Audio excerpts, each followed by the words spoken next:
time out of their afternoon and their busy schedules to join us for this webinar, CCSS Assessments Erasing Uncertainty. My name is Don Racino. I am the Vice President of Marketing and Product Development for Herff Jones Nystrom. I've been with this company about 15 years and love serving the education community with our great products and services. I'm going to be joined by our featured speaker, Kristen Swanson, who is an educational thought leader and so much more. Hi, Kristen. Are you there? Hi. It's so great to be here this afternoon. Thanks for having me, Don. Oh, thank you for joining us. And we'll get back to Kristen in just a couple of minutes. We saw I think over 600 people register for this event. It's a great turnout. Again, thanks again. All different types of areas of responsibility within the district or schoolhouse. So just a little reminder about who Herff Jones Nystrom is, a 100-plus year old publisher. We've been around for a long time. A lot of people have known us for social studies, but more recently they know us for our ed tech products like Stratologica, our hands-on programs, all of our different atlases and atlas programs, and of course what we were really based on from the very start over 100 years ago, our maps and globes. So again, thanks so much for everyone joining us today. What we're going to be doing is keeping this as interactive as possible. We ask you to join the conversation with us. And I think I just lost my presentation mode. There we go. Join the conversation with us. Send us your questions. You'll notice on the panel that you have, the little chat panel for the meeting and for the webinar, you can use that panel to send us your questions. So we want to interact with you throughout this. That's how we traditionally do our webinars. So please use that chat panel. You'll be hearing us ask questions, but we know you'll have your own questions. So please use that. If you're a social media user, Herff Jones Nystrom is on Twitter at HJNystrom. You can also find Kristen Swanson. You can find me on Twitter. But we will be using the hashtag today, CCSS Answers. So if you want to engage in conversation with your colleagues all across the world who will be joining us today, please do that. And we're also on Facebook at Herff Jones Nystrom, and we will be posting other resources there and elements of the conversation today. So, you know, I thought this would be a great little place to start for us, and you may have seen this in the invitation that we sent you for this event. A very recent Gallup poll says that 62% of adults in this country have no idea what Common Core state standards even are. What is this? No clue. And that's a pretty sobering statistic given the fact that so many states have adopted this and it's not new. I think it's really starting to catch headlines, obviously because of the issue of assessments and testing. But that's a pretty sobering statistic. 62% have no idea what these standards even are. And that's a little harder to digest when you realize the impact that these standards are already having or about to have in so many districts and school communities throughout the country. I have 3 young children that are in elementary school ages, and I think they've done something fantastic, which a lot of different schools are doing, which is communication plans about their efforts with Common Core state standards. We just went to a curriculum night, and the principal of our children's school talked about, here's what we were doing last year to sort of test the waters or ease into Common Core. We were implementing some programs in the following grades, and then over the summer, as a team, the entire school had been working to not just add new resources, but also rewrite the curriculum. And the principal did an outstanding job of explaining how testing was going to work this year and what they've done with technology and infrastructure to prepare for testing. So this is a really important thing, is communication as well. And you probably, as educators, are hearing from your colleagues or witnessing the level of rigor in the classroom, but even more, the parent reaction to the homework and the level of rigor in the homework that's being sent home. I know my wife and I are seeing that on pretty much a nightly basis already.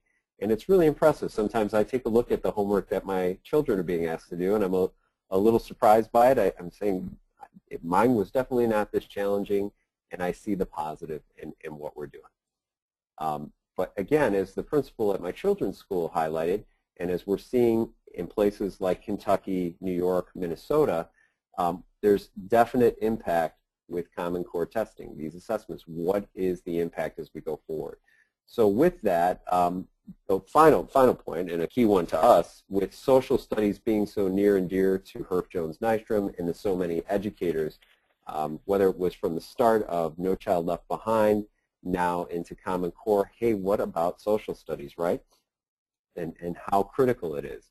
We know from others' previous studies how critical this area is to students' abilities to perform well in their academic careers, whereas even more than half of key academic vocabulary is rooted in social studies. So how does social studies also fit into Common Core as we go forward? I'm going to tell you I don't have all the answers to that, and that's why I'm happy to introduce Kristen Swanson, and she's going to tell you about her background. And Ryan, I'm going to ask you to hand control of the presentation over to Kristen so we can see her slides and let her run with this. But again, Kristen, thanks so much for taking the time to join us, and the floor is yours. So thank you so much, Don. That was some amazing national context. I am delighted to be here talking with everyone today, and I think that this is a really important conversation to have.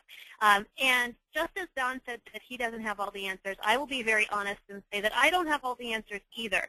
But I certainly think I have the place to start and to open this conversation. So I think the more that we can collaborate, the more that we can discuss on the back channel using the hashtag CCSS answers, or within the chat box on your screen, the better this conversation will be.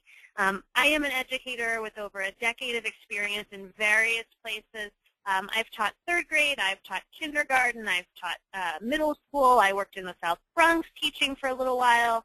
I am one of the founders of EdCamp, which is a national unconference movement to help educators just like yourselves find PD that's personalized. You're already on that journey, so congrats to you for signing up and being in this webinar. And I'm also dedicated to really improving the way that teaching and learning looks.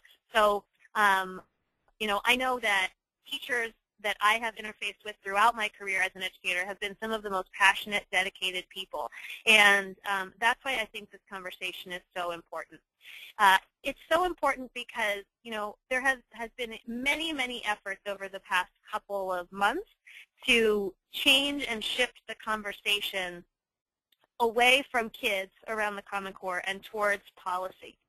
And one of the things that I want to tell you is that this is a really, really exciting time to be a teacher. And it's a really, really exciting time to be an educator. And that's because we are raising the standards for our kids so that we can provide them with opportunities to learn that will give them the skills they need to truly be college and career ready in a world that looks nothing like the world that we faced when we graduated. The Common Core standards were created by the National Government Association and the Council of Chief State School Officers, and they've been adopted by most states, as you can see on the graph that's on your screen, in reading and math.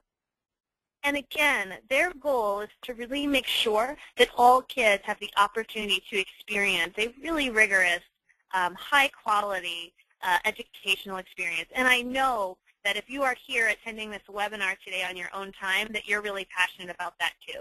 So I see this as exciting because we know that in many cases, sometimes our students go on to college and career and they're unprepared.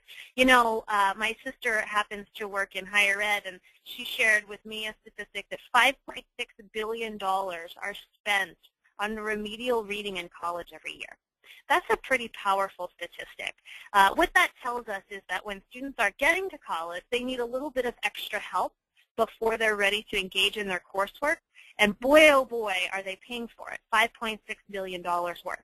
And so one of the goals of the Common Core is to help get kids as ready as possible for all of the things that will face them. And, you know, when we think about reading and we think about education, social studies, and really broad background knowledge is a huge part of that. And we'll be talking about that in a little bit. But, you know, the thing that is really concerning about this movement is that we're starting to see lots of misconceptions flare up about the Common Core. And, you know, just as Don shared, 62% of Americans have never even heard of it. And to that end, we think it's important that everybody kind of gets on the same page because these changes are coming.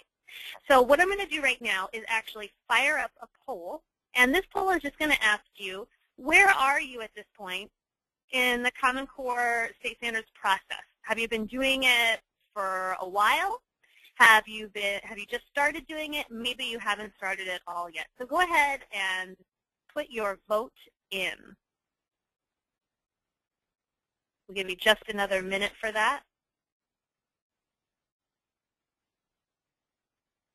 And Kristen, if I may, while they're doing that and putting in their votes right now, I may have misspoke earlier. It's the questions, I think, for your panel, folks who are joining us on the webinar. It's the questions panel, and I see some of your questions already coming through. So use that to send us your questions. Okay, great. Thanks for the update. Really helpful. All right, so the poll is in progress. Looks like 61% of you in the audience today have voted, so thanks for jumping in. 37% of you in the audience have been doing this for a while. 50% have just started, and 13% haven't started yet. So I'm going to share those results with you. Hopefully you can see those. So we'll be doing a number of those polls throughout, but this is really helpful. And I would say that with my work across the country that this is about what I've seen as well. Most folks are just beginning to get started. There are some that have been doing it for a while, and then an even smaller number who haven't started yet. So we bring a lot of wealth of experience to this conversation. And again, please feel free to share it. So we have a question here from Michelle Pearson. Great question. Who are the main leaders who are pushing the shift from student-driven to policy?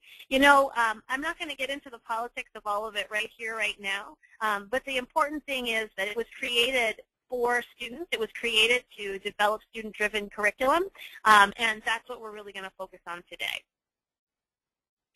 So one of the important things to know is that because these standards are higher, because they are a little bit more rigorous for many of the states, not all of the states, but for many of the states, what we're seeing is that there is a decrease in scores. And that's not because what we're doing isn't working. It's because it needs to change in response to these different criteria and these different standards. So right now there are two major assessments that can be used to assess the Common Core state standards. They are the PARCC and the Smarter Balance. There's possibly a third test on the horizon from the College Board, and that's sort of a rumor, but Daniel Coleman, who is one of the architects of the reading standards, also happens to work for the College Board, so we'll have to wait and see if that rumor materializes, but something on the horizon. The two main differences between the assessments that are in place right now is that one is adaptive and one isn't. So the Smarter Balance assessment is an adaptive assessment, whereas your answer to one question actually determines what you'll be asking next. The PARCC doesn't work that way. It works more as you would think of a traditional assessment with a series of questions and a question bank. Both of them are administered online. And again, this idea that the rigor is changing and that the format is changing pretty significantly have caused a decline in states that have served as pilots. So we've seen declines in Kentucky, we've seen declines in New York, and Minnesota had a couple of hiccups in their pilots as well. This digital space, it brings us some challenges that perhaps we're not used to by administering digital assessments on this large of a scale. And we're trying, to find our way through that, in addition to finding our way through all of the different requirements that exist. And if I were being honest with you, certainly the change in format is having an effect. But if I were making my best guess, I would say that the change in content and the change in rigor are really what we're seeing when we see these national trends. It's important not to be afraid of this, and it's important to know that there are lots of different groups who are working really hard to try and educate not only the people in their local communities, but the people in their communities at large as this shift sort of starts to happen. So, one of the things that I can tell you is that when I went onto the subway in New York, for example, they had a series of posters helping to educate the public about what was happening with the Common Core and what was happening with the new assessment. So I think that this is going to be a journey that doesn't necessarily happen overnight. It's going to be a journey through which we still have a long way to go, as the Gallup Poll reminds us. And, you know, I think the thing that is important to do is to actually take a look at one of these sample tasks. So this is a sample task from a grade 7 assessment item on PARC. And what I've put below it is actually a sample task that's aligned to a similar standard from an Ohio State assessment. So you can see in the task there at the top that what they are asking folks to do is they're asking them to read 3 different primary sources about Amelia Earhart. And from those, they're asking them to look at 3 potential claims. And from those claims, they're asking kids to select the claim which has the most evidence in one of the particular primary source articles. And then they're asking them to go into that article and to find some of the evidence for those claims and support that particular topic or that particular claim.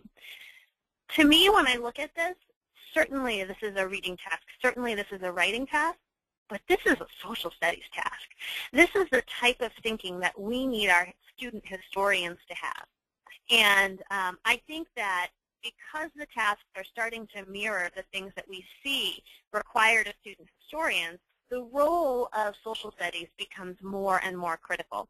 Now compare what's going on in the top there in the image with the blue header to the very small at the bottom image there in white, which says Ohio State Assessment Test. So this example here, explain why the mother begins to talk to Nick, use one detail from the passage. So you'll see there's a couple of really stark differences here. The first is that there's an extensive use of multiple claims and multiple nonfiction sources in the first.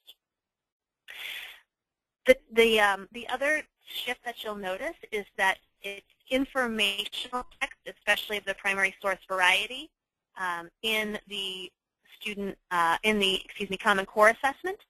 And in the bottom one, that's really about a fictional passage. So we're asking kids to read different types of texts with different levels of frequency under the Common Core. And the other shift that I see is that, you know, there's more than one part. So the task at the top has 2 parts. Has a part A, you know, identify the claim that's most compelling, and then B, provide the evidence. Whereas the second one is really just a binary single part task. So this is an example of sort of the ramp up that we are seeing. And again, this is why I think it's exciting to be an educator right now, because in my mind, it's much more fun to teach from a series of primary sources where kids are evaluating claims and defending their positions than it is to read through a passage and identify, you know, one piece of evidence. So to me, that's really, really exciting, because not only does it remind us how important stimulating, really engaging social studies content is, but it also reminds us how important it is that, you know, potentially any of these answers could be right if we are really in a place where we analyze and strategize about the ways that we defend our positions. And so that's really, really exciting. Kristen, can I ask you a quick question? Of course. With the work that you've been doing around the country with different districts and schools, are educators or administrators starting to tell you where they've implemented it sooner than others? Are they starting to tell you they see a difference in how the students are reacting to the level of rigor and really the student outputs? What are they seeing? Are the students up to the task? That's such a great question, Don. You know, one of my colleagues who is working very, very closely with a number of districts in Kentucky and worked with a number of districts in Kentucky leading up to their early shift to the Common Core, had a really interesting experience. She was basically, they did some sample rollouts to make sure that everything was working, and as a part of that, they were looking to see that the curriculum was working, not the technology. And what they did was they administered what they called sort of get-ready tasks. And these get-ready tasks were to help kids get used to the level of rigor that would be required of them for these types of tasks. And it was very interesting. She said to me, you know, the kids in my classes and the kids in the school that I served that sometimes would have trouble and sometimes would struggle and sometimes couldn't get the right answer and sometimes needed my support, looked at these tasks, thought about them, dug their heels in and got right to work. She said that the students who actually had the most trouble were the high achievers, who were used to flying through these types of assessments very, very easily and not thinking, and then being asked to do something like this, which really requires quite a bit of thinking and quite a bit of analysis, where there is not necessarily a single clear right or wrong. There's a little bit of gray in there. They tended to struggle the most because they weren't used to not having the answer immediately and not being confident that their answer was right. So, you know, when I think about that and what that means, it really means to me that we need to create classrooms that tolerate ambiguity, that encourage kids to solve multifaceted problems, and that also create an environment where it might be okay to get a wrong answer, where there's a little bit of failure tolerated, knowing that what you're trying to do is really tough. Does that make sense? It does. I actually have two children who fall into both of the different categories of types of students that you've mentioned, and I've seen the exact same impact with my own children, and I think that's a pretty fascinating change for educators to have to adjust to. You know, the ones that are used to getting the perfect scores, as you say, who fly through it, maybe need a little extra attention in this case. Absolutely. So let's hop over to the poll, and I am going to launch a poll. How does this task look to you? Does it look very difficult for a 7th grader? Is it about what you would expect, or is it easier than you expected? So I went ahead and launched that poll there. And as you are launching that poll, I'm going to answer one of the questions that showed up in the chat here. And that question is, can you provide a resource that aligns to counseling, nursing, social workers, and others with the CCSS? And I would say one of the pieces that I've been using a lot with those groups and Common Core and the rigor that's coming, I love Carol Dweck's work, if you're not familiar with Carol Dweck. Carol Dweck has done quite a bit on the growth mindset and how to encourage that with students, and from where I sit, that could be a really powerful way for the people in those types of roles to assist students with this tough problem solving that's coming. So great question. Thanks for asking. Looks like we're popping up on about 46% of you who voted.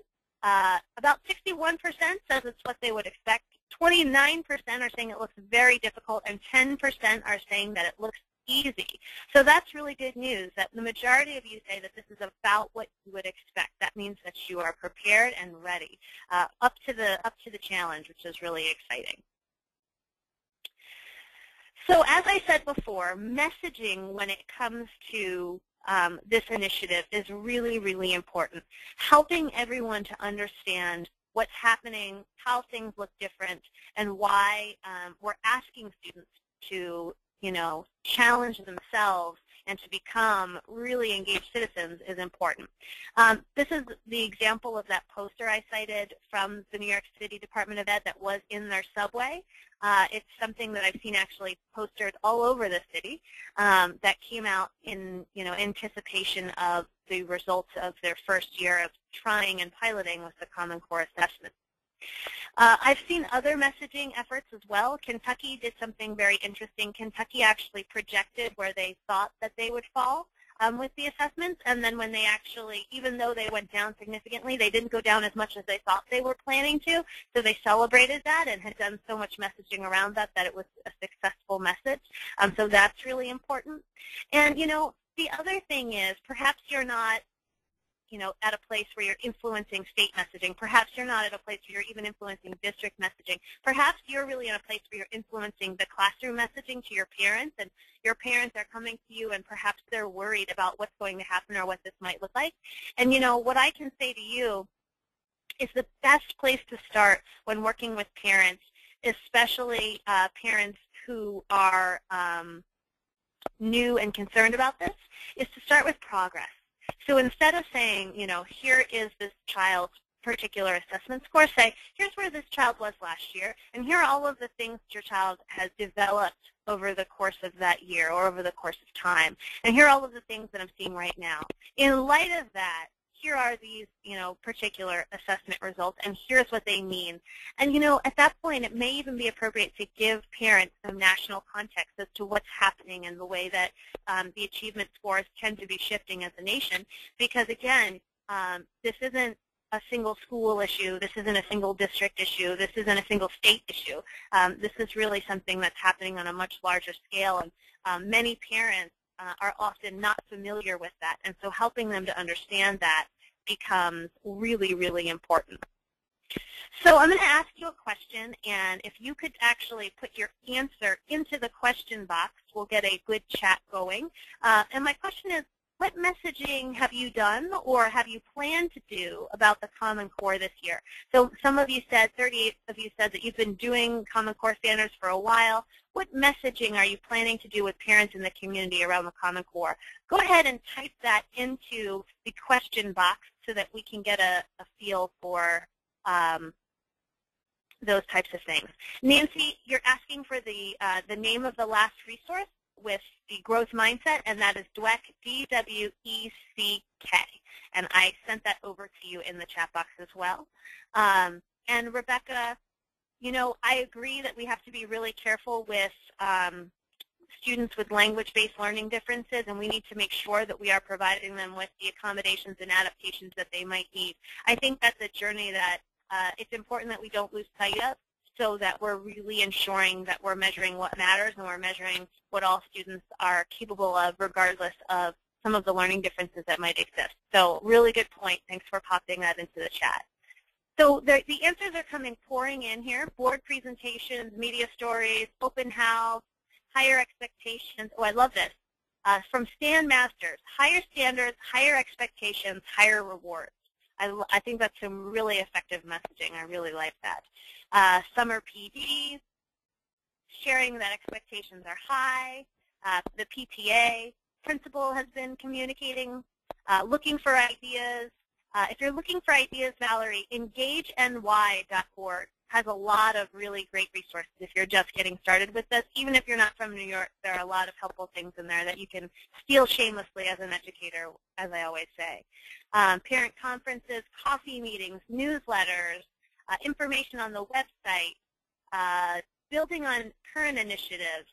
Some people are just getting started. So this is really exciting and encouraging to see what an amazing job that you're all doing, trying to help everyone understand all of these shifts that are affecting their children. That's fantastic. And really, you know, in thinking about all of this, there's one conclusion that I come to, and that's that social studies and student historians are more important than ever. And that's because the rigor of what we're asking students to do with text and with language has risen. And one of the ways in which we can increase students' capacity to handle really difficult tests is by giving them a breadth and depth of background knowledge. So this is a quote from Daniel Willingham, who's one of my favorite researchers, who basically is reminding us that sometimes reading tests are reading tests, but sometimes reading tests are really tests of what we might already have in our background knowledge stores. So that's not to say that we can teach students every possible thing that might appear, but by exposing students to lots of different topics and helping students explore many different types of primary sources in their day-to-day instruction as you teach literacy along with literacy instruction, results in students who are much better prepared to tackle texts that require lots of different nuances and lots of different interpretations. And so I'm really excited by all of the different options that are available for different schools and for different folks to think about teaching social studies differently, teaching it more often, and not only that, teaching it in context of literacy instruction through the use of primary sources. We really need student historians, and they will be better prepared than students who are not used to engaging in those skills on the new challenges that await them. And so what I would say at this point is there are some small commitments that you can make, right? So it's Thursday, you know, it's the afternoon, tomorrow's Friday. These might be some really small commitments that you could try starting tomorrow to tackle some of the things that are coming down the pike with the Common Core standards. So the first is use primary sources whenever you can. Anytime you have the opportunity to do so, check it out. There are lots of really great online resources that you can use to connect your kids to primary sources early and often. Just, you know, I always look at the Library of Congress site. There are a lot of other sources for primary documents. Hurst Jones Nystrom has a lot of different resources around primary sources. Great, great, great things to share in the classroom. Expose students to all different types of background knowledge through informational text. Whenever you can, give kids the opportunity to grapple with those texts. And while it might be tempting to teach that background knowledge up front, try and give them the opportunity to grapple with the text and infer first, and then support them as they need it. As I always say, we want to engage in just-in-time learning, not just-in-case learning. And that will help our students become better readers and better historians. And then finally, encourage students to explore their interests and passions. So, you know, really say, you know what, if you're interested in this topic, go for it. Research it. Find it. Look for it in lots of different places and lots of different sources. Synthesize all of those sources and tell me what you believe about it. And those types of activities are really small commitments that can have a big impact on students' readiness levels. Whoops, wrong button. There we go. So I wanted to throw it over to you, and I wanted to ask you to put in the question box. What are the types of commitments that you're either already making or that you'd like to make to help students grapple with primary sources, gain a breadth and depth of background knowledge that will support them not only right now but throughout their lives, and better prepare them for the rigors of the Common Core State Standards? So go ahead and either put it into the back channel on Twitter with the hashtag CCSS answers, or go ahead and put it into the question box. And while you're popping those in, I'll address some other questions that popped up in the box as well. So we have a good question here from Dave Bender. Where can we find access to multiple sources around a single historical topic with multiple claims? That's a great, great, great question. Actually, Debbie Schaefer has actually put a response in, so thanks, Debbie. tnhistoryforkids.org/ESL is one that she's recommending.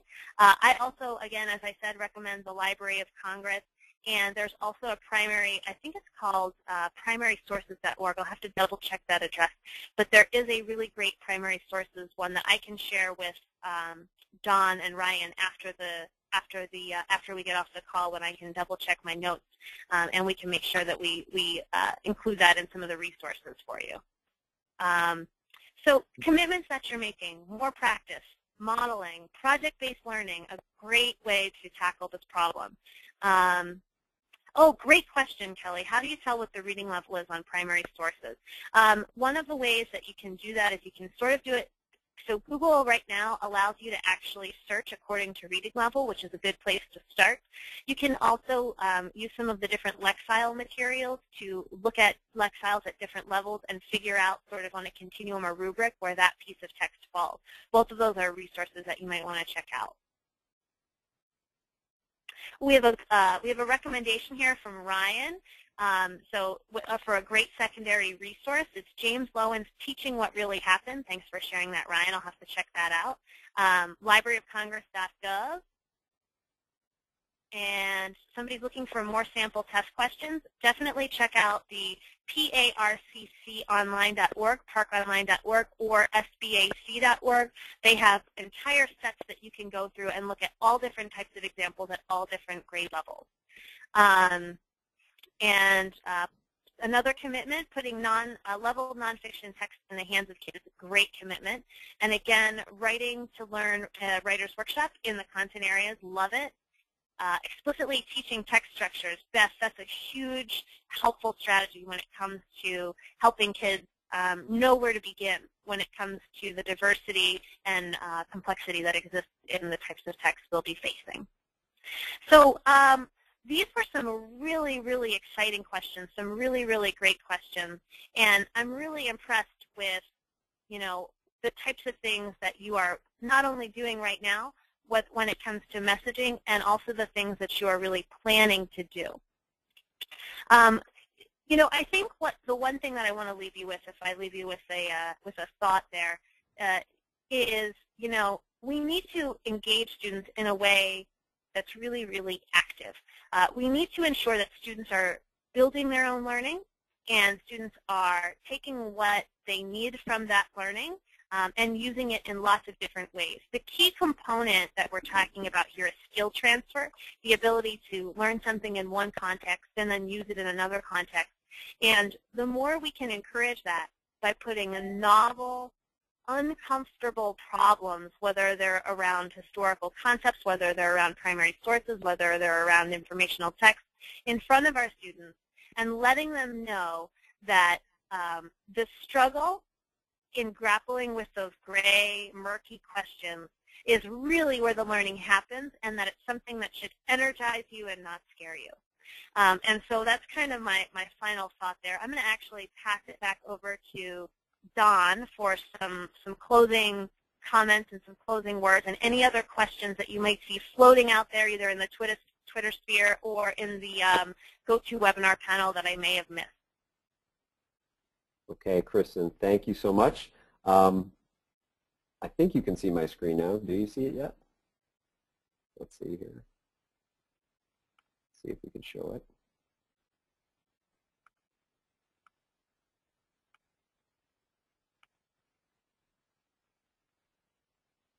Let's see if we can bring it back up.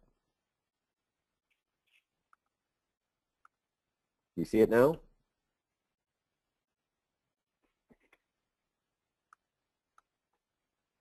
Kristen, do you see my screen now? Okay, perfect, great.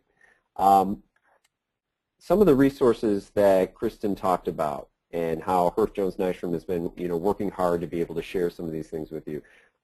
We have our own blog at herffjonesnystrom.com/blog, and we talk about a variety of different things, such as the idea of the need for student historians, as she says. Kristen was kind enough to write a piece about that for us not long ago. But the issue of Common Core with all the educators that we visit with around the country continues to come up, and that is really why we're creating events like this for you. But even more than that, we've had overwhelming response and thousands upon thousands of educators downloading the white papers. We have a full library full of white papers that are available to you, that it's a great resource to either see what other educators around the country are doing with regard to building background knowledge, or whether it's how they're implementing Common Core or how social studies fits into Common Core. You can go to our website at herffjonesnystrom.com/whitepapers. And I would be remiss if I didn't mention what we've been doing in the area of our own product line. With Stratologica, it is one of those products that's transformational for students and their teachers as well. We encourage you to try it out at stratologica.com, or to go, if you're using an iPad, go to the App Store and try that. It's free to try. But Stratologica is one of those products that really does exactly what Kristen's getting at, making students student historians and getting them curious about their world and learning and researching, and as they create their own content on the platform, be able to write and be able to exercise their speaking skills and their presentation skills. So in addition to that, we've also been creating brand new lessons that are built to the Common Core for all of our hands-on programs and Atlas programs. So we encourage you to check those out as well. I've seen that. And if I can just give a plug, Ron Hootman does some really awesome work with you guys, and I always use lots of his examples. So I think those are in maybe the white paper section or the blog, but definitely check those out. They're some of my favorites. Sure, and in addition to that, Ron Peck is another person who has done some amazing things. If you don't know him, Ron Peck is one of the organizers. I'm sorry, Ron Peck. I messed up the last name. Yes, Ron Peck is the work I was referencing. Thank you. That's sorry okay. about that. That's all right. Before I get into that, we're still taking your questions. We still have time, so feel free to keep sending those and we'll field them. There's a couple there that I'd like to address. But Ron Peck does some amazing work with Stratologica. Ron Peck is one of the organizers of the SS Chat that happens every Monday night. Hopefully some of our SS Chat fans are online with us today. But in addition to him, so many other educators that we've worked with around the country who tell us that the products that we provide, or the guidance that we provide, really makes a difference, makes their jobs easier, as well as seeing actual results from students of all different types of learning styles. One of the questions, Kristen, that I'd love to hear you address is, what advice do you have for the leaders in a school community as they start really seeing what happens this year with test scores? Because all signs, early signs, and what you reported are that you're going to see a drop in test scores. What advice would you give to those leaders in the school community on how to handle that? So that's a really great question, and I think that really what I would recommend is kind of starting with an approach that takes a formative approach, an approach that really shows kind of the growing that's happening right now. And so I think what I would do if I were messaging this, especially if parents were concerned or nervous about this, is the first thing I would do would be listen. Listen to your parents, hear them out, hear their concerns. These are their children, and the more that you can listen kind of opens up the conversation for the next step.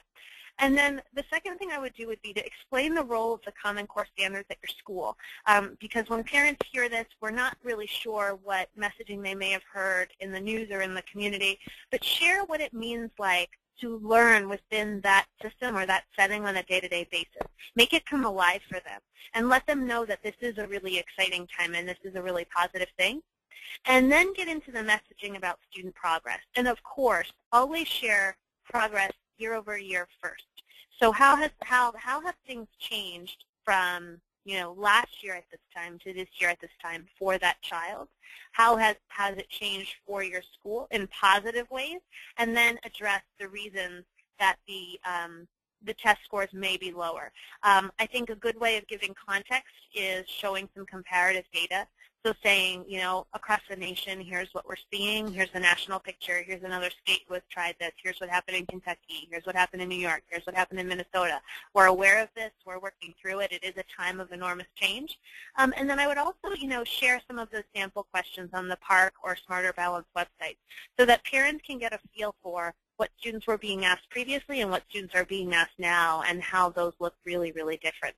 And I think if you do those 5 things, which were listen, explain the role at your school and make them come alive, message information about progress, and then give some national context and some sample questions, I think that you can really help your parents dispel some of the misconceptions that might be lingering out there, as well as help them to understand what's happening, not only in their microcosm of their school or for their child, but happening on a much larger level.